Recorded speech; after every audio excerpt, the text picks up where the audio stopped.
안녕하세요.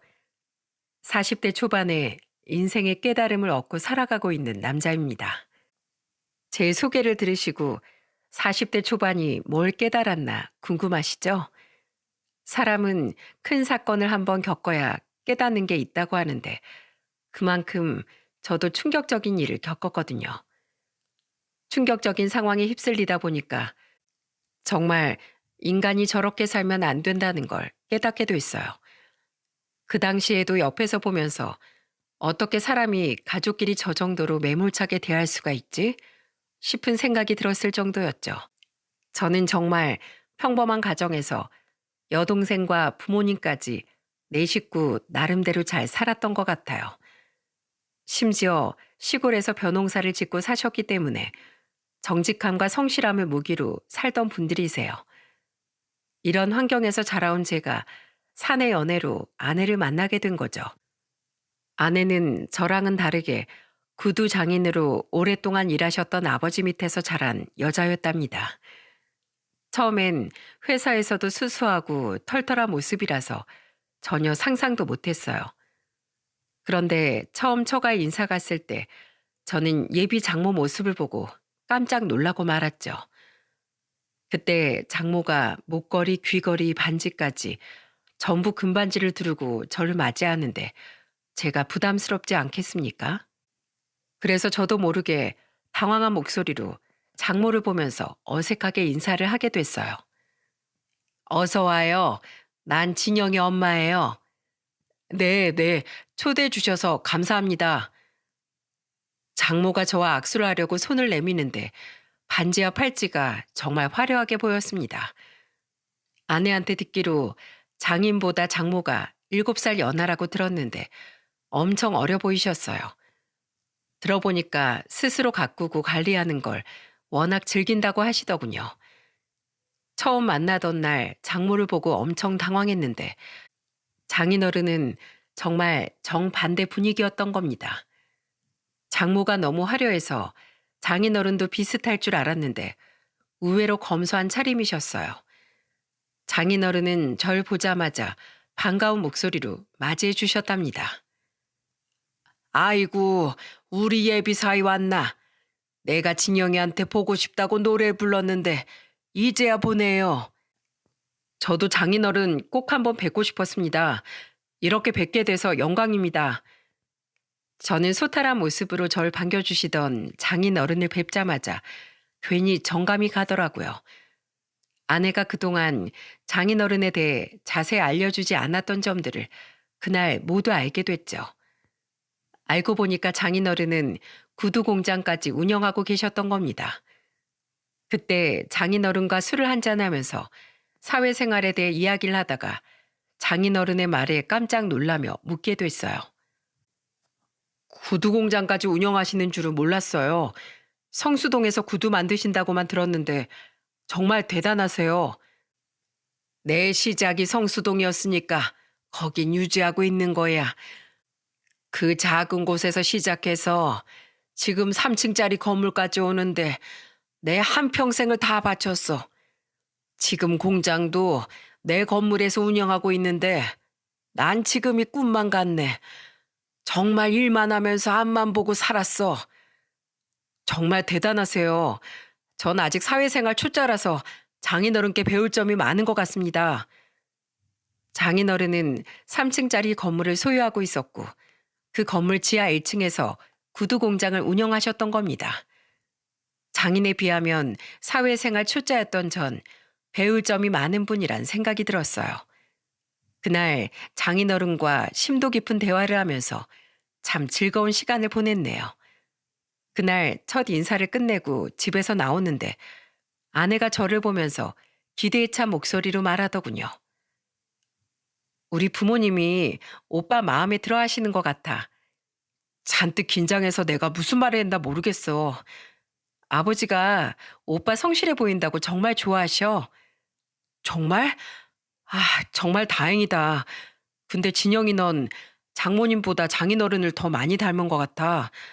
오늘 두 분 뵙고 나니까 완전히 장인어른 판박이던데. 그날 저는 아내가 장인어른을 닮았다는 건 확실하게 느낄 수 있었죠. 왜냐하면 아내는 유복하게 자랐지만 오히려 검소한 생활을 했기 때문에 전 아내가 그저 평범하게 살아온 줄 알았거든요. 그래서 저는 아내한테 너무 궁금해서 넌지시 물어보게 됐습니다. 근데 난 진영이 너 이렇게 잘 사는 줄 몰랐어. 우리 아버지가 워낙 어릴 때부터 우리한테 아껴 잘 산다고 귀에 못이 박히도록 말해서 그런지 난 돈 쓰는 재미를 잘 모르겠어. 그냥 돈 모으는 재미로 살게 되더라고. 아내의 말에 저는 맞장구를 치면서 웃었습니다. 제가 연애 초기 때 아내한테 예쁜 니트를 한 벌 선물했던 적이 있었어요. 보통 여자들이면 그런 선물을 받았을 때 기뻐하면서 좋아하지 않습니까? 그런데 아내는 선물을 열어보자마자 덤덤한 목소리로 말하는 거예요. 이게 뭐야? 니트? 난 니트 세 벌이나 있는데 뭐하러 또 니트를 샀어? 내가 내년에 키가 더 클 것도 아니고 옷 같은 거 필요 없어. 내가 무슨 애야? 난 생일 선물로 준 거지. 누가 너 키 더 클까 봐 사준 줄 알아? 선물 준 사람 민망하게 왜 그래? 아, 미안해. 난 그냥 니트는 비싸기만 하고 잘 늘어나기도 하잖아. 그래서 그냥 옷 살 돈으로 오빠랑 소고기 먹는 게 낫지 싶어서 그랬어.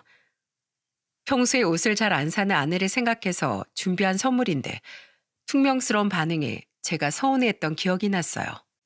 아내는 본인이 성장기 학생도 아닌데 뭐하러 옷을 매년 사야 되냐는 생각이었거든요.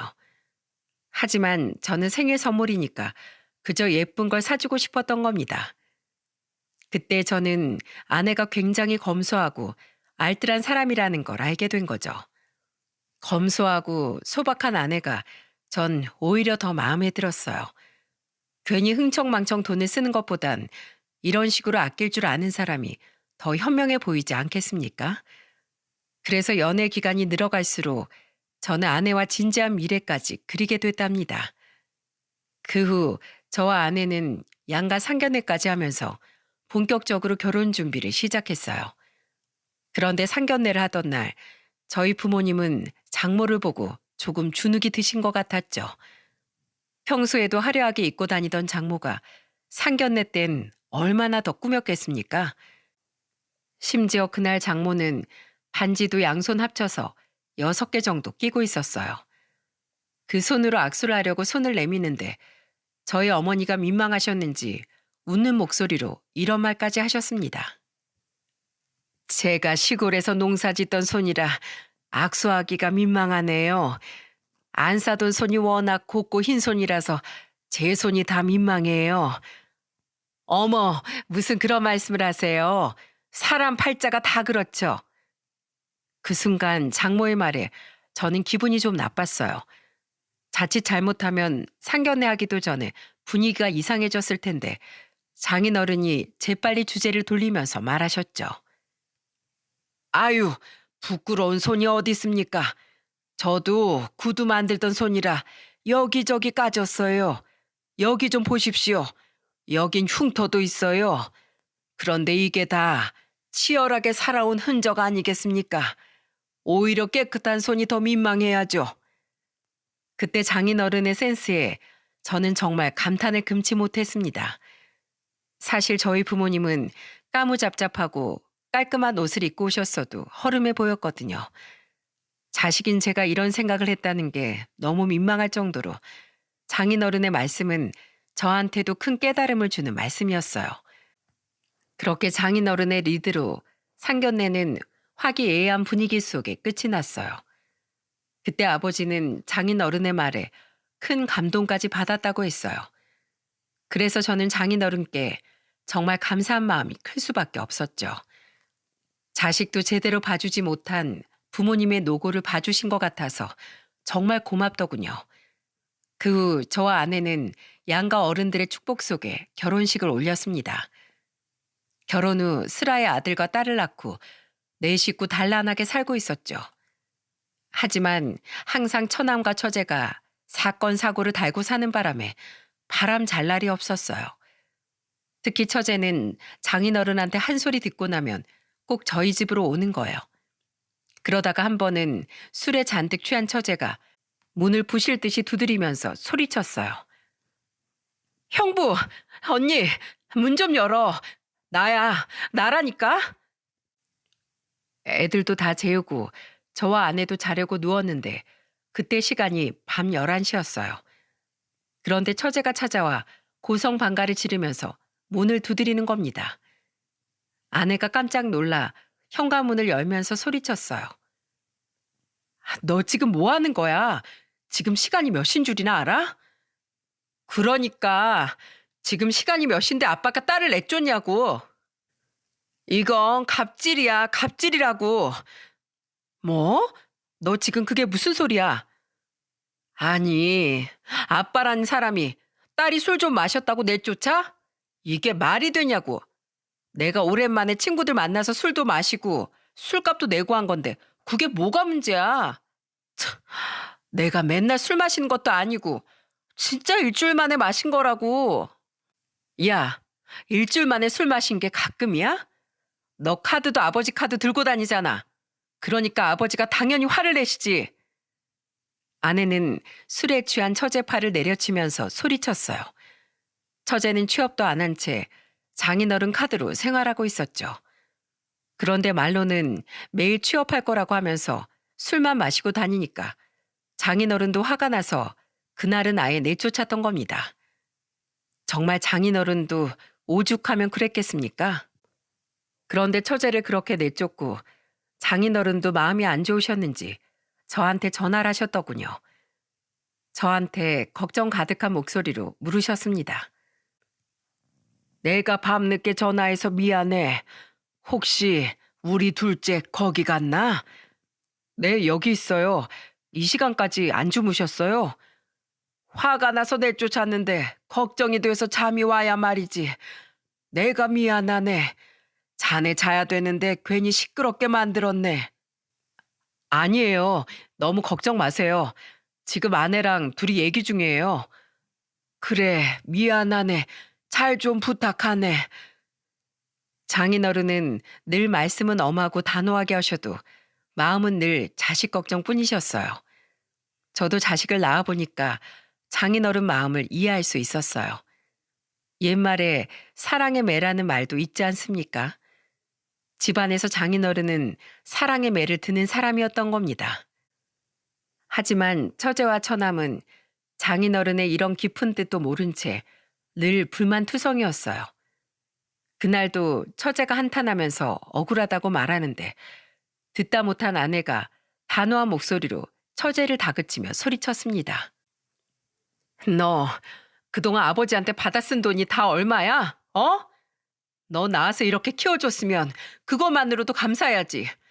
언제까지 이따위로 살 거냐고. 그리고 넌 조카랑 형부 보기 창피하지도 않아? 무슨 내가 이렇게 생각이 없어. 너 내일 새벽에 집에 가서 아버지한테 사과드려.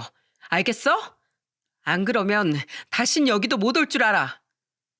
아내는 처제한테 잔뜩 화가 난 목소리로 소리쳤어요. 그리고 정말 새벽에 아내는 처제를 깨워서 집으로 돌려보냈죠. 그런데 장인어른도 밤을 지새우셨는지 결국 처제와 대화로 풀었다고 하더군요. 저도 자식이지만 어쩜 저렇게 부모님 마음을 몰라주는지 처제가 답답했어요. 장인어른은 항상 가족을 생각하는 분인데 그걸 가족들이 잘 몰라주는 것 같았거든요. 심지어 처제는 결혼하는 순간까지도 장인어른에 대한 원망 섞인 소리만 했습니다. 오죽하면 장인어른이 답답한 목소리로 저한테 하소연까지 할 정도였답니다. 내가 자식을 잘못 키웠어. 난 인생을 잘못 살았나 봐. 아니에요. 장인어른 훌륭하세요. 부모 마음 다 알아주는 자식이 몇이나 있겠어요. 너무 자책하지 마세요. 시간이 흘러서 처남과 처제가 모두 가정을 꾸렸는데 그땐 장인어른의 마음을 조금 헤아려 줄 거라고 믿었습니다. 하지만 상황이 그렇게 되니까 장모까지 합세해서 난리도 아니었어요. 처남이 결혼해서 조카를 낳았는데 그때 처남이 장인어른한테 당당하게 이런 요구를 하는 게 아니겠습니까? 아빠, 저 이사 좀 하게 돈 좀 주세요. 뭐? 돈을 달라고? 네 가정을 꾸렸으면 네가 알아서 살림을 늘려가야지. 왜 나한테 손을 벌려? 어차피 자식한테 물려줄 재산 미리 준다고 생각하고 도와주세요. 네 놈 하는 꼴을 봐. 내가 있어도 넌 안 줄 거야. 그 순간 장인어른이 화가 나서 버럭 소리를 질렀습니다. 그러자 장모는 황당한 목소리로 장인어른께 화를 내면서 말하는 거예요. 당신 치사하게 왜 그래? 애들 좀 잘 살게 도와줘. 당신이 그런 식으로 하니까 애들이 자립을 못하지. 그러는 당신은 평생 애들한테 해준 게 뭐가 있어? 일만 한다고 가족은 늘 뒷전이었잖아. 가족이 뒷전이라고? 내가 번 돈으로 먹고 살았으면서 이제 와서 그런 소리를 한다고? 돈이면 단 줄 알아? 어쨌든 당신은 돈 번다고 가족 뒷전이었잖아. 그러니까 돈으로 아빠 노릇하라고. 장모의 말에 전 정말 기겁을 했습니다. 이게 말이 됩니까? 장인어른은 나름대로 정말 열심히 살아오신 건데 그걸 처남과 처제, 심지어 장모까지도 아예 인정을 해주는 분위기가 아니었거든요. 감정의 골이 깊어지니까 결국 장인어른과 처남, 처제 사이엔 감정의 골이 더 깊어져만 갔습니다. 그런데 이걸 중간에서 장모가 부채질하고 있는 격이었어요. 그래도 끝까지 장인어른은 처남과 처제를 무조건 돕지 않으셨습니다. 그게 장인어른의 자식 교육 방법이셨던 거예요. 하지만 장모는 그런 마음도 모른 채 늘 장인어른이 자리만 비우면 비아냥거리는 말들을 늘어놓기 바빴던 겁니다. 에휴, 저 인간은 대체 돈을 얼마나 더 모으려고 저러는 거야? 어이구, 속 터져. 그 소리를 들으면 아내는 답답한 목소리로 장모를 보면서 소리쳤어요. 엄마, 제발 그만 좀 해. 아빠가 우리 위해서 못 해준 게 뭐야? 이 집도 그렇고 우리 먹고 입는 돈 다 아버지가 벌어온 돈으로 생활한 거잖아. 그러면 우리가 아버지한테도 감사해야지. 이야, 너 지금 네 아버지가 돈 좀 더 있다고 편드는 거지? 이거 아주 안 그런 척하면서 뒤론 다 계산하고 있는 거라니까? 내 말은 그게 아니잖아. 엄마가 그렇게 말하면 아버지 입장은 뭐가 되겠어? 시끄러워. 너도 한번 나처럼 살아봐. 일에 미친 남편이 가정이 뒷전일 때 나 혼자 너희 새 키우느라 얼마나 고생했는지 알아? 내가 살면서 얼마나 외로웠는데. 장모는 끝까지 장인어른을 원망하는 소리를 했습니다. 하지만 아내는 그런 장모를 전혀 이해하지 못했어요. 5 식구가 같이 한평생을 살았는데 어쩜 이렇게 다를 수가 있을까요? 아내는 장인어른을 닮아 있었고 처남과 처제는 장모와 생각이 같았던 거예요. 그러니까 시간이 흐를수록 분단국가처럼 서로가 더 멀어져만 갔던 겁니다. 그러던 어느 날 처가 식구들을 산산조각내는 사건이 동시에 터지고 말았어요. 그때 장인어른이 70대 초반 나이에 대장암 판정을 받게 되신 겁니다. 평생 일만 하던 장인어른께 이게 무슨 일인가 저도 너무 경황이 없었어요. 당장 치료를 받으시려고 입원까지 하셨죠. 대장암은 증상이 발견되면 이미 상당히 진행된 상태라서 상황이 좋지 않다고 했어요. 그런데 장인어른이 이런 급박한 상황에 있는데도 장모는 병원에 와보지도 않더군요.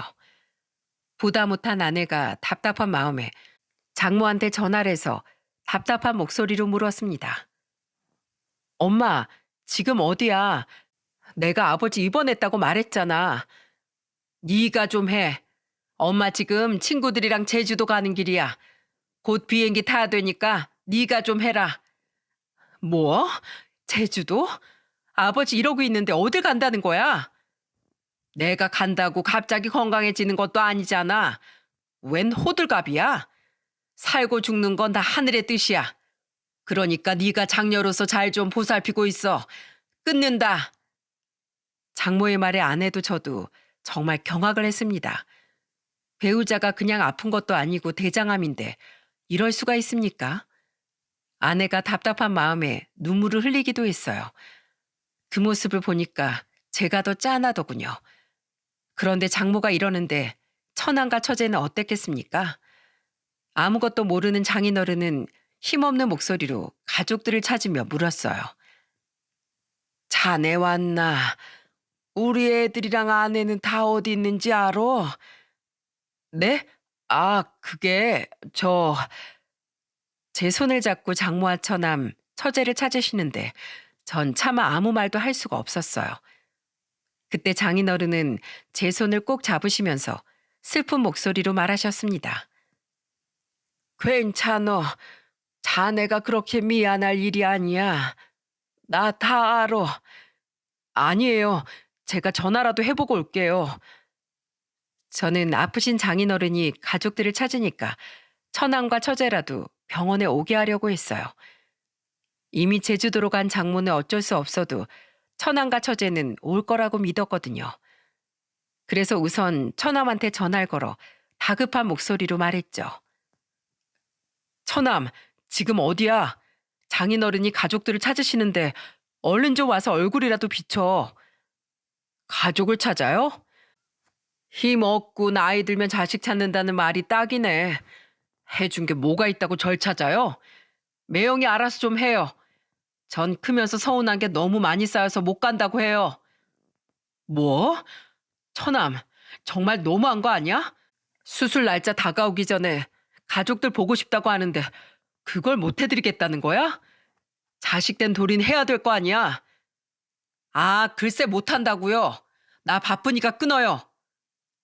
저는 그때 처남이 정말 한심했어요. 그동안 아내가 처남과 처제 이야기를 해줄 때 몰랐는데 막상 이렇게 들어보니까 정말 우라가 치밀더라고요. 그래서 저도 모르게 화가 나서 처남한테 소리까지 쳤던 겁니다. 더 어처구니 없던 건 처남뿐만 아니라 처제도 병원에 얼굴 한번 비추지 않았다는 거예요. 이유는 처남과 똑같았어요. 대체 장인어른이 처가 식구들한테 못한 게 뭡니까? 일해서 번 돈 혼자서 잘 살자고 번 돈도 아니지 않나요? 그 돈으로 좋은 집에서 잘 먹고 잘 살았는데 뭐가 저렇게 불만일까? 저는 답답하기만 했습니다. 결국 장인어른은 수술 당일까지 아내 말고는 아무도 보지 못하고 수술을 받았습니다. 답답한 마음에 전 처제한테 전화해서 또 한 번 부탁을 했었죠. 처제, 아버님 지금 수술 들어가셨어. 처남이랑 처제 많이 찾으셨는데 수술 끝나고서라도 얼굴 한번 비추면 안 될까? 아버님이 많이 찾으셔. 저 어릴 때 아빠가 필요한 순간에 한 번도 있어준 적 없던 거 알아요? 다른 집은 아빠 손잡고 운동회도 오고 비 오면 아빠가 데리러도 왔는데 전 한 번도 그런 적이 없었어요.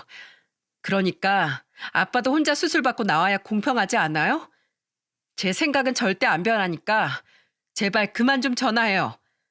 내가 무슨 의사도 아니고 자꾸 왜 전화해요? 애 보는 것도 바쁘니까 끊어요. 처제의 매몰찬 전화에 저는 장인어른의 고단한 삶이 참 안쓰러웠습니다. 이게 자식입니까? 물론 바쁜 장인어른이 원망스러울 순 있죠. 하지만 그만큼 장인어른이 바빴기 때문에 편하게 살 수 있었다는 건 왜 생각을 못하는지 답답하기만 했습니다. 결국 아내도 처남과 처제를 병문안 오게 하는 걸 포기하기에 이르렀습니다.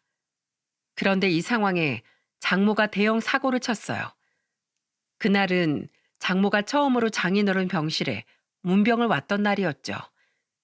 그런데 말이 문병이지 와서 한 것도 없었어요. 그때 저희 부모님께서 장인어른 문병으로 다녀가면서 두고 간 음료가 있었는데 그걸 한 병 마시더니 비아냥거리는 목소리로 절 보며 말했습니다. 사돈 부부가 다녀갔다면서? 요즘 기술 좋아서 아무 병도 아니라는데 뭐하러 다녀가셨어? 당연히 가족이 아픈데 와보는 게 맞죠. 꼭 죽을 병 걸려야 와보는 건 아니잖아요. 자네도 시골에서 커서 그런가 정이 넘치네. 그래, 알겠네. 꼭 말을 해도 저렇게밖에 못하는 장모의 말에 저도 날선 대답을 하게 됐어요. 장모는 문병 온 사람들이 두고 간 간식을 혼자 다 먹으면서 괜히 궁시렁거리는 겁니다. 그래서 아내와 저는 장인어른이 잠이 든 걸 보고 병실을 조용히 나왔어요. 답답한 마음에 둘이 산책을 하고 있었는데 구석진 공원에서 익숙한 목소리가 들렸죠. 그때 아내는 장모 목소리를 알아채고 조용히 구석으로 다가갔어요. 아무것도 모르는 장모는 뭐가 그렇게 좋은지 깔깔 웃으면서 전화를 받고 있었습니다. 정복 씨, 아직 남편 병원이에요. 저도 정복 씨 보고 싶죠. 얼굴만 보고 바로 갈게요. 주소 보내줘요. 가서 맛있는 저녁 해줄게요. 처음 듣는 다정한 장모의 목소리에 저는 큰 충격을 받았어요. 그 순간 옆에 있던 아내는 깊은 배신감에 몸까지 떨기 시작했습니다. 장인어른은 저렇게 사경을 헤매고 있는데 장모가 외도라는 모습에 아내는 큰 충격을 받았던 겁니다. 그래서 아내는 바로 장모 앞으로 가서 소리쳤어요. 이게 무슨 소리야? 누굴 보고 싶다고 하는 거야? 뭐야? 너 어디서 나온 거야? 다 들었어? 그래, 다 들었어. 아빠 힘들게 지금 수술 받고 누워 계시는데 이러고 싶어? 엄마가 사람이야? 네 아빠 아픈 게 내 탓이야? 나도 내 인생 살려고 이러는 거잖아. 나도 너희 새 키우느라 얼마나 고생했는데. 지금 그게 말이 된다고 생각해? 아빠한테 너무하다는 생각은 안 해봤어? 뭘 너무해? 네 아빠 죽으면 나도 내 인생 살아야지. 그리고 요즘 항원 이혼도 잘만 하는데 뭐가 문제야? 너야말로 오버하지 마. 장모의 뻔뻔한 말에 아내와 저는 경악했습니다. 아내는 믿을 수 없는 상황에 주저앉아 버렸고 장모는 그런 딸을 보고도 냉정하게 지나쳐 가더군요. 오열하는 아내를 달래주면서 저도 같이 눈물이 흘렀습니다. 그 후 아내는 장모 뒤를 캐보기 시작했어요. 대체 언제부터인지 알아야겠다면서 백방으로 알아보더군요. 결국 한 업체의 의뢰까지 해서 알아낸 장모의 분류는 충격적이었어요. 장모는 중소기업을 운영하던 3살 많은 남자와 바람을 피고 있었는데 더 놀라운 건 처남과 처제가 모든 사실을 알고 있었다는 거예요. 심지어 장모는 처남과 처제를 데리고 그 남자와 밥을 먹었던 적도 있었어요. 심지어 자기들끼리 여행까지 다녀왔던 사진을 보고 아내는 배신감에 치를 떨었습니다. 그날 저녁 또 장모가 처남과 처제를 데리고 상간남을 만나러 간다는 사실을 알게 됐고 아내는 장모가 예약해둔 식당을 찾아가겠다고 했어요. 아내는 혼자 가겠다고 했지만 혹시나 사고라도 날까봐 저도 같이 약속 장소로 향했습니다. 식당에 가자마자 장모 이름으로 예약된 룸 자리로 갔어요. 아내는 그 문을 벌컥 열면서 소리를 쳤습니다. 이게 뭐하는 짓들이야? 아내가 화가 나서 소리쳤지만 현장에서 덜미를 잡힌 식구들은 태연하게 말했어요. 왔어? 형부도 왔네? 이렇게 된 거 정식으로 인사하고 같이 먹어. 너무도 태연한 모습에 아내는 더 크게 분노하면서 소리쳤습니다. 먹긴 뭘 먹어? 지금 밥이 목구멍으로 넘어가? 다들 미친 거 아니야? 그러자 처제가 화를 내면서 소리를 질렀어요. 대체 아빠가 뭔데? 일만 하던 사람인데 우리 보고 어쩌라고? 난 솔직히 아빠한테 정도 없어. 맨날 일이랑 돈밖에 몰랐잖아. 처제의 황당한 말에 처남도 거들면서 말하더군요. 그러니까 누나도 알잖아. 우리 졸업식이나 입학식 때 한 번도 온 적 없잖아. 난 지금도 일하는 아빠밖에 안 떠올라. 처남과 처제의 말에 장모는 고개만 끄덕이고 있었습니다. 와, 장모가 저러니까 처남과 처제가 저런 생각을 갖고 사는 게 아니겠습니까? 그 순간 아내는 눈물까지 흘리며 악에 받쳐 소리를 쳤습니다. 좋은 집, 좋은 차 타고 살았던 건 다 아버지 덕분이야. 아버지가 우리가 싫어서 입학식이나 졸업식에 안 오신 줄 알아? 다 우리 부족함 없이 하고 싶은 거 해주고 싶어서 그러신 거잖아. 왜 하나만 알고 둘은 모르는 거야? 아내는 정말 오열하면서 답답한 마음에 소리까지 질렀습니다. 그런데 장모는 그런 아내를 보고도 태연하게 말했어요. 됐어. 그만해. 어차피 이혼하자고 말하려고 했어. 지금까지 밥 해주고 내조해줬으면 난 할 일 다 했어. 뭐가 문젠데? 난 재혼하기로 했으니까 너도 정식으로 인사드려. 아내는 장모의 말에 어처구니 없는 표정으로 서 있었습니다. 그런데 그때 상간남이 일어나더니 아내를 보면서 뻔뻔하게 말하더군요. 얘기 많이 들었습니다. 저 김종복이라고 합니다. 잘 부탁해요. 잘 부탁해? 뭘 잘 부탁해? 난 절대 용납 못해. 단호하게 말하면서 아내는 상간남의 얼굴에 물을 끼얹었어요. 그랬더니 그 순간 장모가 아내 뺨을 후려치는 게 아니겠어요? 그러면서 정말 말도 안 되는 소리까지 내뱉더라고요. 버르장머리 없이 뭐 하는 짓이야? 지금 나 쳤어? 내가 당신들 절대 가만히 안 놔둬. 절대 용서 못해. 그날 아내가 악을 쓰면서 소리 지르고 장모와 한바탕 하는 바람에 정말 식당이 난리가 났습니다. 결국 경찰까지 출동하고 나서야 일단락 될 수 있었어요. 아내는 경찰서를 나오자마자 곧장 장인어른 병실로 갔습니다. 그리고 눈물 범벅이 된 얼굴로 장인어른 손을 잡고 오열을 하면서 말했습니다. 아버지, 그냥 엄마랑 이혼해요. 제발, 내가 이렇게 부탁할게. 진영아, 너 알게 된 거야? 뭐? 아버지도 알고 있었어요? 같이 살고 있는데 그걸 몰랐겠니? 이혼만은 안 하고 싶어서 내 그냥 참고 살았던 거야. 너희들 보기에도 모양새가 안 좋잖아. 아버지 이혼해요. 그냥 우리끼리 살아요. 난 정말 다 괜찮아요. 그냥 다 없는 셈 치고 아버지 건강만 생각하고 사세요. 내가 일만 한다고 가정을 돌보지 못한 죄다. 미안하다. 내가 어리석었어. 아니에요. 아버진 충분히 잘하셨어요. 그런 생각하지 마세요. 아내와 장인어른은 손을 맞잡고 하염없이 울었습니다. 병원이 눈물바다가 될 정도로 우는 모습에 저까지 마음이 아파오더라고요. 결국 장인어른은 아내의 간절한 부탁에 이혼을 결정했어요. 그때 장인어른은 장모한테 재산 분할까지 해주면서 이혼할 수밖에 없던 상황이었죠. 아무래도 같이 산 세월이 있어서 재산 분할은 당연했어요. 그렇게 5식구는 완전히 남남이 된 채 살게 된 거죠. 그런데 정말 어이없는 게 뭐였는 줄 아십니까? 바로 장모가 이혼하고 석 달 만에 기다렸다는 듯 재혼식까지 올리면서 재혼을 했다는 겁니다.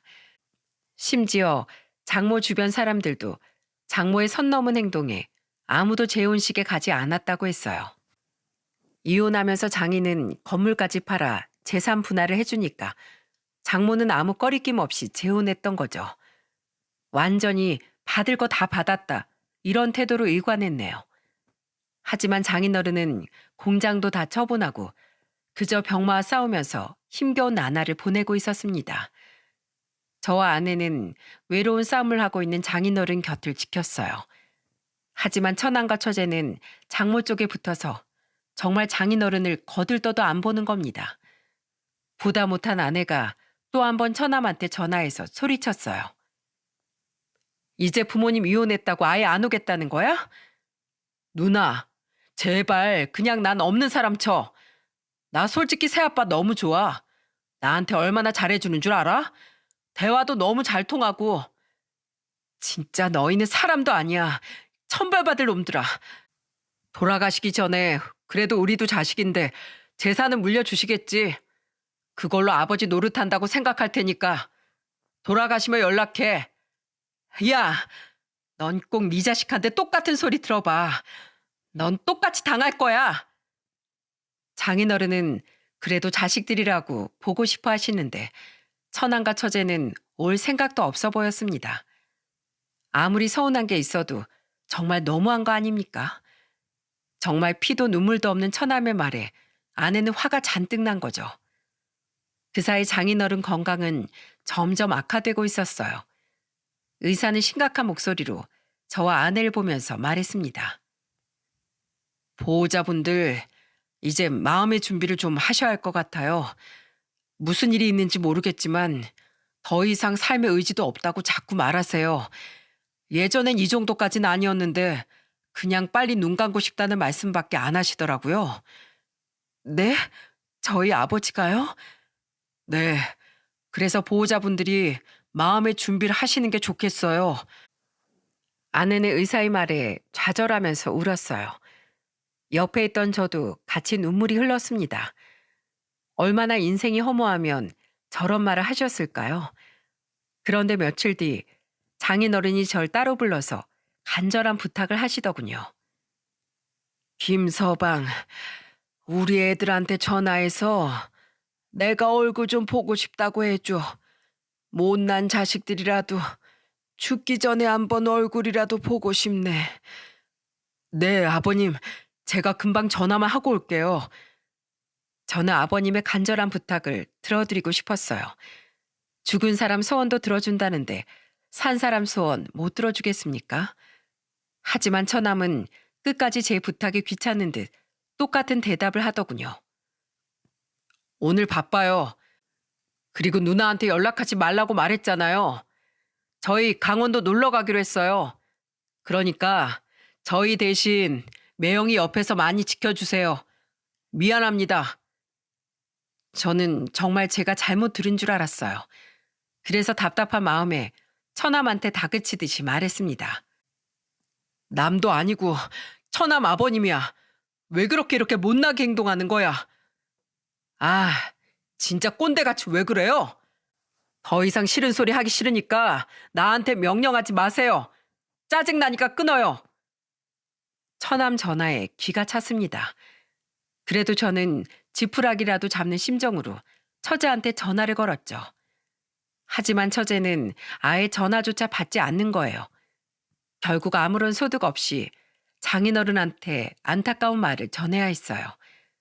그러자 장인은 내가 무슨 말을 할지 다 알고 있던 것처럼 저한테 말했습니다. 괜찮어. 자네 오늘 시간 되나? 네, 그럼요. 오늘 토요일이니까 시간이 되죠. 그러면 나하고 같이 사진관이나 가주게. 조금이라도 건강할 때 영정사진 찍어두고 싶어. 장인어른의 부탁에 저는 아내와 같이 사진관으로 향했어요. 아내는 속상한 마음에 눈물만 흘렸죠. 그러자 장인어른은 미안했는지 아내 손을 잡아주면서 말했습니다. 진영아, 아빠랑 사진 찍어야지. 울지 마. 웃으면서 찍어야지. 아내는 그 말에 애써 눈물을 참더라고요. 마지막 모습은 그래도 웃는 모습을 남기고 싶으셨던 것 같았습니다. 하지만 아내는 계속 눈물을 흘려서 사진 찍기가 힘들어 보였어요. 그래도 끝까지 장인어른을 위해서 애썼고 무사히 사진을 남길 수 있었습니다. 그리고 그날 저녁 장인어른은 저와 아내한테 또 하나의 부탁을 하셨어요. 김서방, 그리고 진영아, 아빠 선산에 좀 데려다 줄 수 있니? 아내는 그 말을 듣자마자 걱정 가득한 목소리로 말했습니다. 아버지, 건강도 안 좋으신데 어떻게 가시려고요? 이 아버지 마지막 부탁이다. 나도 우리 아버지 어머니 한번 보고 싶구나. 정말 장인어른의 간절한 부탁에 아내는 어쩔 수가 없었어요. 결국 병원에 사정을 말하고 전라도 장흥에 있는 선산으로 향했습니다. 다행히도 선산은 그렇게 높은 곳에 있지 않았고 산이었지만 차로 올라갈 수 있게 도로를 잘 해놔서 차로 올라갈 수 있었죠. 그곳에는 가족 묘가 있었는데 아버님이 평소 산소 관리를 잘했는지 참 깔끔했습니다. 장인어른은 선산에 도착하자마자 무릎을 꿇고 울먹이면서 한탄 섞인 말을 하셨어요. 아버지, 어머니, 못난 둘째 왔습니다. 잘 계시죠? 저도 이제 살 날이 얼마 안 남은 것 같습니다. 가난이 사무쳐서 내 자식들만큼은 그렇게 만들고 싶지 않았어요. 그래서 정말 열심히 앞만 보고 살았는데 제가 이 모양 이 꼴이 됐네요. 가족이 더 중요하다는 걸 너무 늦게 알았어요. 죄송합니다. 제가 생전에 더 잘 살았어야 했는데 못난 아들 사는 거 보면서 답답하셨죠? 저 가면 많이 혼내주세요. 옆에서 그 모습을 지켜보는데 정말 너무 울어서 숨쉬기도 힘들었습니다. 보지 못한 사람들은 아마 잘 못 느끼실 수도 있겠지만 절절한 말들이 가슴을 미어지게 만들었어요. 그날 저와 아내는 장인어른 고향에서 숙소를 잡고 하루 자게 됐습니다. 장인어른은 밤새도록 저한테 고향에 대해 이야기해 줬어요. 김서방, 여기가 내 고향이야. 바닷가도 있고 산도 있고 고향에 내려와서 살 걸 그랬어. 그러게요. 참 멋진 곳인 것 같아요. 나 죽으면 이 선산 가족묘에 묻어줘. 들어줄 수 있겠나? 아버님 걱정하지 마세요. 꼭 그렇게 해드리겠습니다. 고맙네, 고마워. 장인어른은 그 말을 끝으로 하염없이 장흥의 경치를 바라보셨습니다. 무슨 생각에 잠기셨는지 한참을 밖을 보시더군요. 다음 날 서울로 올라오자마자 장인어른은 다시 병원에 입원을 하셨고 며칠 뒤 저희를 또 한 번 나란히 부르셨습니다. 가보니까 그곳엔 한 남자가 서 있었어요. 알고 보니까 그 남자는 변호사였고 장인어른은 깜짝 놀랄 소리를 하셨습니다. 내 재산의 반은 사회에 기부하고 나머진 모두 우리 큰딸한테 상속하겠네. 장인어른은 눈을 감기 전 법적인 절차를 정리해 두려고 하셨던 거예요. 놀란 저희 부부를 보면서 장인어른은 이런 말을 하셨어요. 이혼하면서 난 아내한테 충분히 재산을 줬네. 그래서 더 이상 둘째 딸과 막내 아들한테 재산을 더 물려주고 싶지 않아. 그러니까 꼭 내 뜻에 따라줘. 그 변호사는 20년 동안 장인어른과 잘 알고 지낸 사람이었고 마지막 법적 절차를 도와주려고 왔던 겁니다. 장인어른은 울고 있는 아내 손을 잡아주면서 힘겹게 말하셨어요. 진영아, 마지막까지 내 옆에 있어줘서 너무 고맙구나. 이게 내 선물이다. 절반은 꼭 사회에 환원해서 좋은 데 써주길 바란다. 더 버티셔야죠. 이렇게 가시면 어떡해요. 나는 지쳤어. 쉬고 싶다, 진영아. 고맙다. 마지막 순간을 감지한 장인어른은 변호사까지 대동해서 모든 절차를 마무리했어요. 그리고 정말 일주일 뒤 장인어른은 눈을 감고 말았습니다. 아내와 저는 목 놓아 울 수밖에 없었어요. 그렇게 눈물 속에 장례를 치르게 됐는데 처남과 처제는 장인어른한테 하나도 상속받지 못한다는 사실을 듣고 장례식을 깽판 치러 온 겁니다. 처제는 아내를 보면서 손가락질을 하면서 소리를 쳤어요. 언니가 아버지 꼬셔서 우리 한 푼도 못 받게 한 거지? 누나 혼자 잘 살겠다고 이런 거야? 진짜 그렇게 안 받는데 치졸하다. 가증스러워. 아내는 울다 지쳐 앉아 있었는데 개념 없는 처남과 처제를 보면서 이를 악물고 소리쳤습니다. 마지막까지도 아버진 너희 기다렸어. 알기나 해?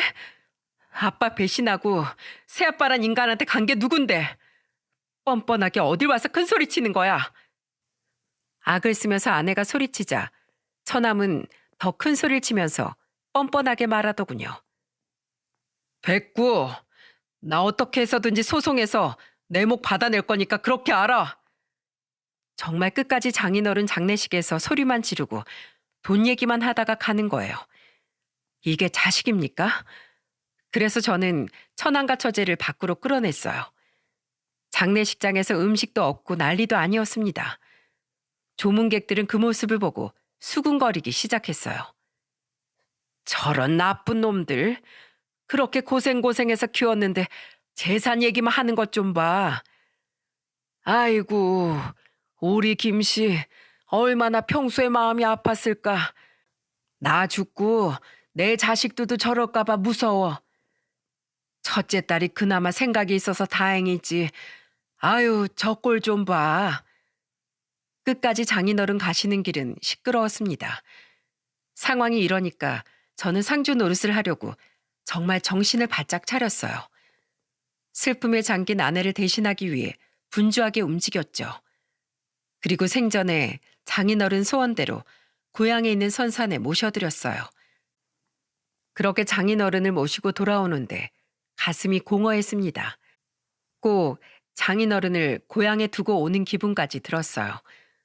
그런데 이런 감정을 추스를 겨를도 없이 처남과 처제는 정말로 우리한테 소송을 걸었던 겁니다.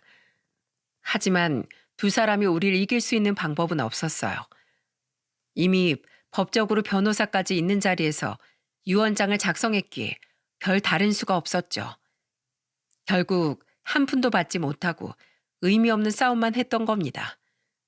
그 후 안 되겠다 싶었는지 포기하더군요. 그 후 3년이 흘렀고 그동안 서로 소식도 모른 채 지낼 수밖에 없었습니다.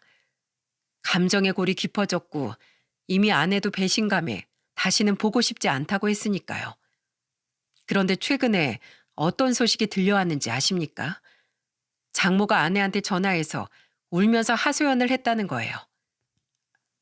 진영아, 엄마야. 엄마 좀 도와줘. 누가 엄만데요? 나는 엄마 없어요. 잘난 엄마 남편한테 가서 도와달라고 해요. 왜 나한테 그러는데요? 지금 그 사람 쫄딱 망해서 길거리에 나앉게 생겼어. 처음엔 이게 무슨 소리인가 싶었습니다. 그런데 얘기를 쭉 들어보니까 상간남이 한다던 중소기업이 재정적으로 불안정했던 곳이었던 거예요. 여러분들이 아시는 마스크 시국에 경영 악화로 이미 위기가 왔던 거였습니다. 그런데 그걸 살려보겠다고 시모는 장인한테 재산 분할받은 돈을 모조리 상간남 회사에 투자했던 거죠. 이미 돌이킬 수 없을 만큼 어려워진 상태라서 아무리 돈을 투자해도 폐업을 피할 수 없었던 겁니다.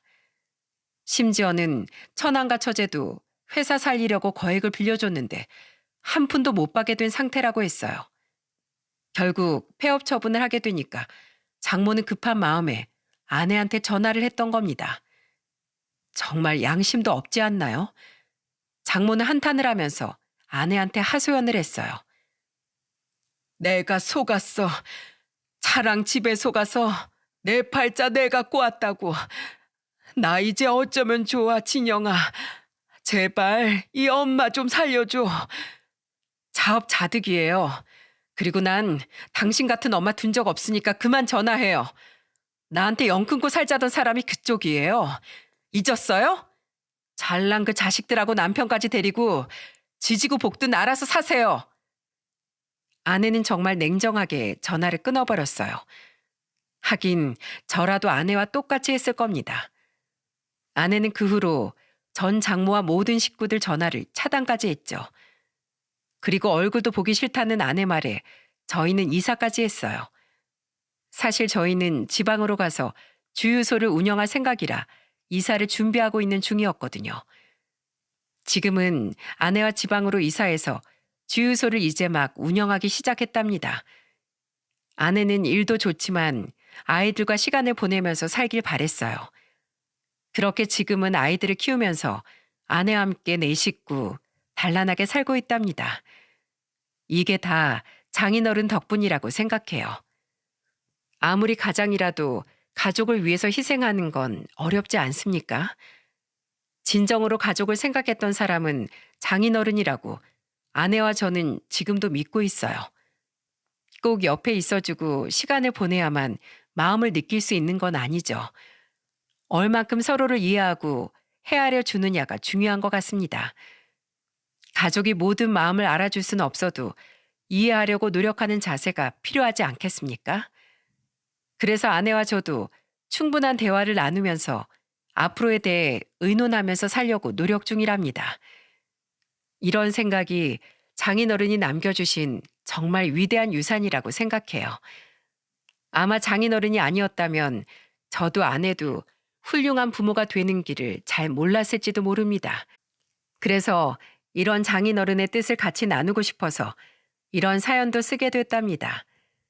제 긴 사연 들어주셔서 정말 감사드려요. 저희는 앞으로도 장인어른의 뜻에 따라 정직하게 살아보려고 합니다. 여러분들의 따뜻한 응원 많이 부탁드리겠습니다.